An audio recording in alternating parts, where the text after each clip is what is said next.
Wondered, if you change your name, does that change you? Have you ever thought about that? How many people here have ever changed their name? Okay, some people. Okay, so it kind of brings to mind the line that Shakespeare wrote in Romeo and Juliet. A rose by any other name would smell as sweet. I mean, is that true? Or if you change your name, you maybe go from sweet to spicy. What if you didn't have a name, you just had a number? These are things to think about. So you think about what you have. You have a first name and a last name, and your mother might have changed her name when she got married. Maybe your ancestors moved to the United States and you needed, or they needed to change their name from something like maybe what Nick's family was to something that sounded a little more anglicized for an English language culture. So that's actually what happened in my family. My father's father had moved to the United States when he was very young in 1899 from Ukraine, and his name at the time was something like Hymenek Shlevner-Volos. Shlevner-Volos being Russian for silver hair, so you can see where that came from. And he became kind of as a boy Isidore Wallace, and then as an adult he became Edwin Wallach, changing from Wallace to Wallach, so it'd be more Jewish sounding. My father changed his name from Marvin to Mark because he didn't like being named Marvin. So sometimes people change their names for these kind of political reasons and artistic reasons, as I'll say later. And sometimes they do it for practical reasons, maybe not so much as a name change, but a nickname. So when I was growing up in Mission, Texas, I knew a family with about 10 kids. All the boys were named Jose, and all the girls were named Maria. So that's common. It's not that unusual in Hispanic culture, but it obviously creates some issues for how you identify yourself. So they all went by a version of their middle name, as I recall. So one was Guadalupe, went by Lupita, and another was Luisa. And so that made it much easier to keep track of everybody. So what about, that kind of points to naming conventions in other cultures. Here in the United States, you can kind of call yourself anything. You can have first name, last name, nothing else. You can hyphenate your name. In other cultures, though, in doing some research, I found there are a lot of rules that go by. Like in Hungarian, your last name goes first, and your first name goes last.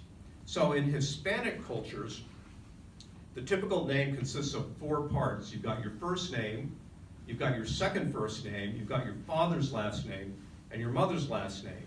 And there can be other additions as well, middle names, married names, which are added at the end. So most people usually have 3 to 5 names, which would be a lot to keep track of. But the one you call them, their familiar name is usually only one. So that's why I knew Maria Lupita as Lupita.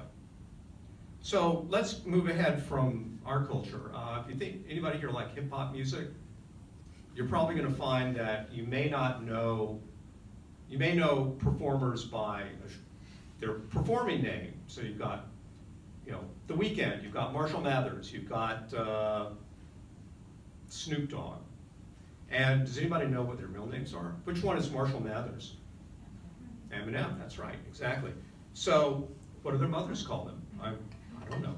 But every now and then their real name actually kind of comes to the surface, as with the performer named Tekashi 69, who is now known widely as Daniel Hernandez due to his recent court conviction and upcoming jail sentence. I doubt Tekashi 69 will appear on any of its prison documents. So you actually also see a lot of name changes with women writers who for centuries have faced a lot of opposition to writing as women. So even the most talented of them face terrible barriers. So one example is, in 1836, the 20-year-old writer Charlotte Bronte wrote a letter with some of her poems to the poet laureate of England named Robert Southey. And he wrote back, "Literature cannot be the business of a woman's life, and it ought not to be. The more she is engaged in her proper duties, whatever those are, the less leisure she will have," well, that sounds truthful, "even as an accomplishment and a recreation." So if women writers back then and even today wanted to be published, they would often select a new name that was either a male name or initials. So the Bronte sisters went with the last name of Bell. So Charlotte Bronte became Currer, whatever that is, Anne became Acton, and Emily became Ellis. So Louisa May Alcott, who wrote Little Women, which is tearing up the movie screens right now, used the name A.M. Brainerd before she achieved success when she was writing Gothic thrillers. And the name A.M. Brainerd allowed her to write about unladylike topics, whatever those were. And finally, there's me. I have an odd name, Van, which is short for Van Wall, which is an English race car from the 40s and 50s. My father was a car nut, and so he gave my brother and me both names of either cars or drivers. So I've thought at times about changing my first name, but I never did. I just kind of got used to it. There was some inertia going on. That's how people know me. But now I'm reading that Van has suddenly became a kind of cool, hip name for millennial babies, kind of like Otis and Milo. I was very surprised to see that. So imagine that. So all I had to do was wait about 60 years, and the name I thought was a little freakish is now becoming fashionable. So what goes around comes around. Still, I did have a chance to actually select a name for myself, a Hebrew name. Most Jewish babies get that from their parents when they're born. I didn't, I just got Van. So as an adult, I gave myself a Hebrew name that fits my personality, which is called Ze'ev, which means wolf in Hebrew.